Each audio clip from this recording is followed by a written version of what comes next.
老和尚背着女人过了河，然后把她放下了。小和尚一直在心里背着那个女人，过了3里路，还在想，老和尚怎么能这样？他犯戒了，他碰了女人，他把她整个人背过了河，这不就是破戒吗？走了5里，还是放不下，越想越烦，越烦越想。终于他忍不住了，开口质问。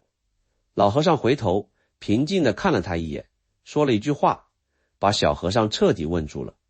老和尚说，我早就把他放下了，你为什么还没放下？ Hello， 大家好，我是王立杰。这个故事在佛教圈子里流传很广，很多人听完会会心一笑。道理说起来简单，不要执着。但我今天想从另一个方向进去，我想聊的不是老和尚做了什么，而是小和尚那团火，那个烧了几里路都没有熄灭的东西。那团火叫什么？叫戒。更准确的说，叫对戒的理解方式。因为小和尚认为老和尚破戒了，他心里有一条线，叫做不能碰女人。老和尚越过了那条线，所以老和尚错了。但如果我们把这个问题放回到释迦牟尼最原始的教学里去看，你会发现小和尚对戒律的理解从根子上就出了问题。先说一个很多人不知道的历史细节，巴黎律藏是目前保存最完整、最古老的佛陀戒律记录，它记录了200多条比丘戒。但这些戒律不是某一天从天上掉下来的，也不是佛陀坐在菩提树下推演出来的道德公理。每一条戒律都有一个具体的事件作为起源。巴利文里有个词叫尼陀那，意思就是缘起，就是这条规矩是在什么情况下，因为什么人的什么行为而被制定出来的。举一个例子，有一条戒律是比丘不得自手种植，就是不能自己种地。为什么？不是因为种地本身违背了什么道德原理，而是因为有一个比丘喜欢种菜，被在家人看见了，说他这样会伤害土里的虫子，这不像一个出家人该有的样子，影响了僧团的声誉，所以佛陀制定了这条规矩。再举一个，比丘不得独自过河。为什么？因为有个比丘过河时衣服湿了，被路人看见，引起了议论和误解。你看，这些规矩的逻辑不是这在道德上永远是对的，他们的逻辑是这样做对你的修行有帮助，对僧团的运转有益处，对你和社会的关系有利。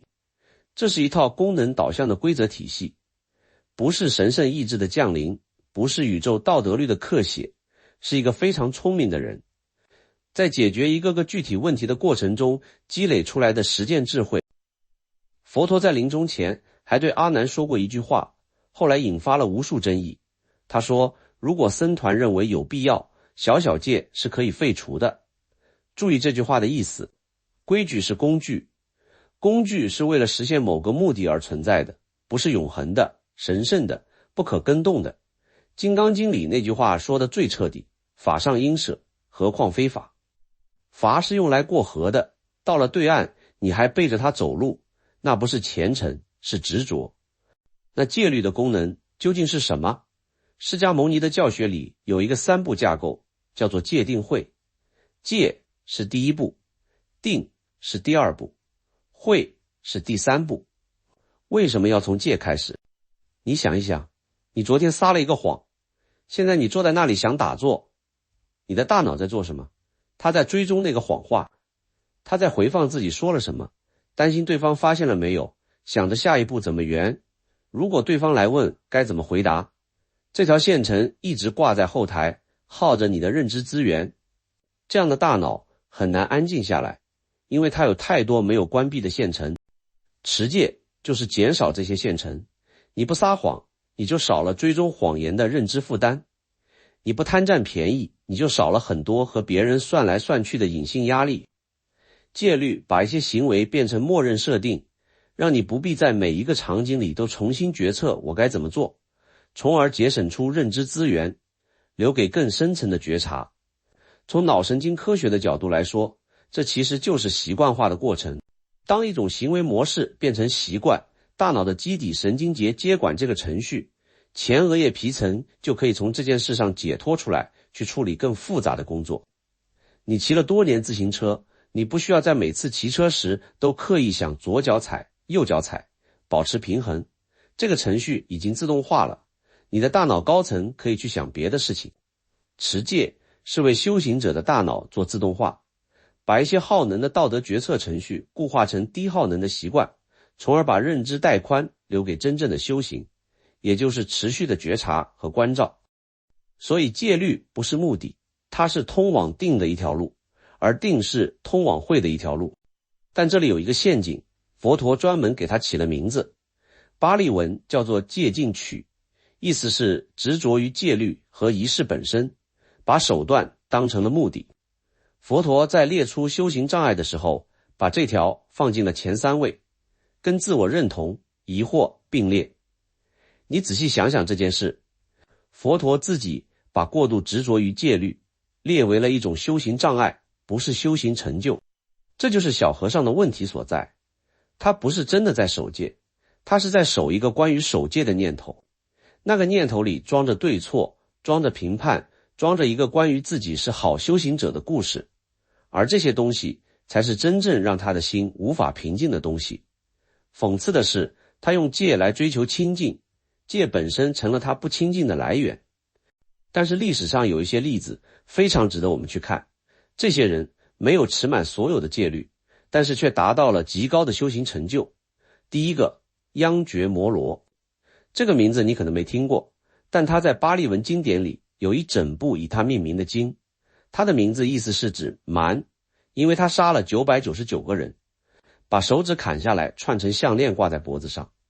他曾经是一个婆罗门学者，被一个心术不正的师傅欺骗，告诉他杀1000个人才能成就解脱。他信了，因为他没有辨别能力，因为他把对权威的服从当成了修行。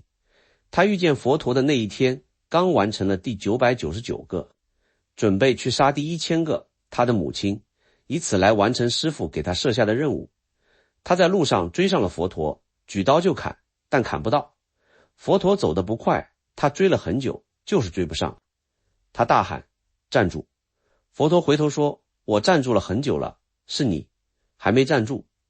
他当场崩溃，抛下刀，跟着佛陀出家修行，最终证得了阿罗汉果，也就是最高的解脱成就。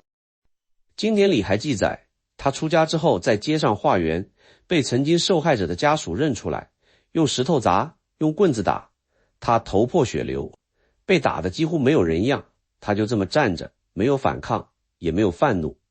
佛陀看见了，对他说，你承受着这些，是在用现在的身体偿还往昔所造的业，忍受着吧。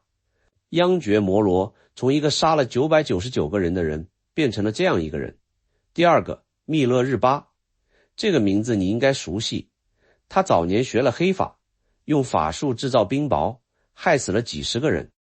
他后来跟随马尔巴尊者修行，历经了常人难以想象的磨难，成为了藏传佛教历史上最重要的成就者之一。他的道歌被人传颂了几百年。第三个，维摩诘，这个人在大乘佛教里地位非常特殊，他是一个在家居士，不是比丘，不剃发，不持全部的比丘戒。他出入酒肆，以各种方式接引有缘人，但他的智慧在维摩诘经里，连文殊菩萨都对他赞叹不已。佛陀让几位大弟子和菩萨去探望病中的维摩诘，没有一个人敢去，因为之前都被他问得哑口无言。这3个人从表面看破了很多规矩，甚至犯下了在常人眼里不可饶恕的过错。他们的共同点是什么？不是持戒，是真实的碎裂，是那个用来定义自己的那个旧的自我真的碎了，不是被规则压住了，是他自己垮了。垮掉之后，另一个东西出来了。我们再回到那条河边，老和尚做了什么？他看见了一个需要帮助的人，他回应了这个需要，他帮助了他，然后他继续走路。在他整个行动过程中，没有我在做一件好事，没有我在破戒，但我有理由，没有这个女人是什么样的人，我要不要管，什么都没有，就是一个回应，完整的，清醒的，然后消失的。他的心从始至终都是干净的。但是小和尚他没有背那个女人，他什么都没做。然而他的心里，那个女人背了几里路都没有放下。他用了整个大脑的默认模式网络，这是脑神经科学里的一个概念，指的是大脑在没有特定任务时自动激活的区域，负责自我参照、道德判断、社会评估和反刍性思维，来处理一件跟他没有任何直接关系的事情。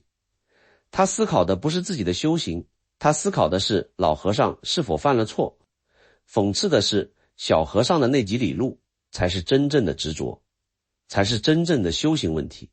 老和尚是清净的，小和尚虽然什么都没做，不是清净的。这里还有一个值得注意的东西，你有没有发现，一个人越是严格遵守某种规则，有时候反而越容易用这套规则去衡量别人。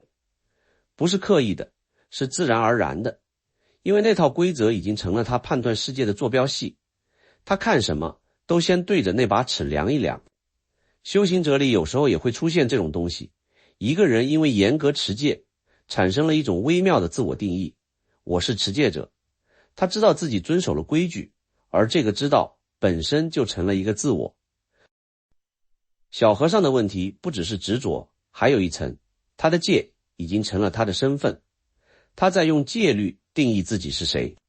所以当他看见老和尚的行为时，感到的不仅仅是困惑，还有一种威胁。如果老和尚这样做是对的，那我的身份怎么办？戒律在这个时候已经不是罚了，而是变成了一个身份的徽章。戒律是罚还是锚？这是每一个修行者都需要自己去检查的问题。罚是用来过河的，你用它，你感激它，但到了对岸，你能放下它。锚是用来固定的，它把你定在一个地方，让你动弹不得。你耗费所有力气维持它，维持表面的洁净，但你一步都没有往前走。老和尚的修行让他在一个具体的场景里能够清醒的回应，彻底的行动，然后干净的离开，毫无痕迹。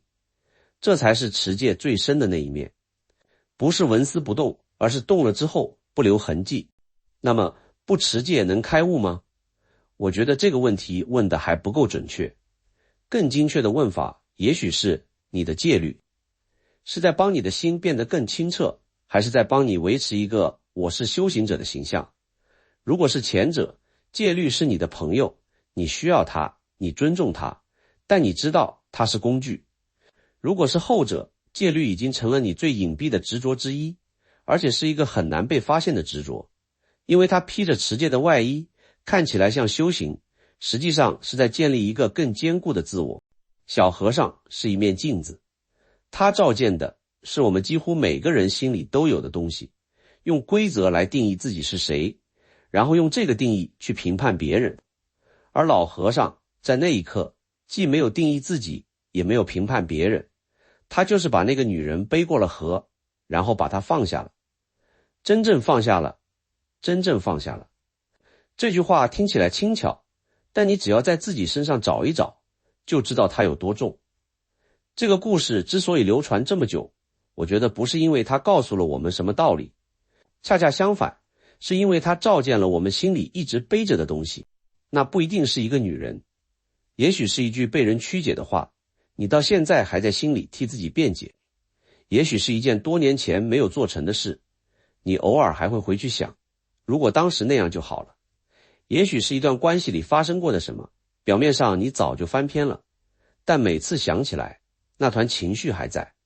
我们以为我们放下了，但放下有两种，一种是念头不再涌上来了，因为你压住了它，因为你累了，因为时间冲淡了。另一种是那件事在你心里彻底完成了，它发生过，它结束了，你和它的关系是干净的。这两种放下感觉不一样。第一种，你只是不再主动去想它，但它还在那里，像一块石头压在水下，偶尔还会浮起来。第二种，那件事真的不在了，不是被你压住了，是它自己消失了。我们以为我们放下了，很多时候是第一种。你现在心里有没有什么东西？你以为自己把它放在了河边，但其实还背着它走了好几里路。这个问题不用回答我，它是给你自己的。我是王立杰，我们下期见。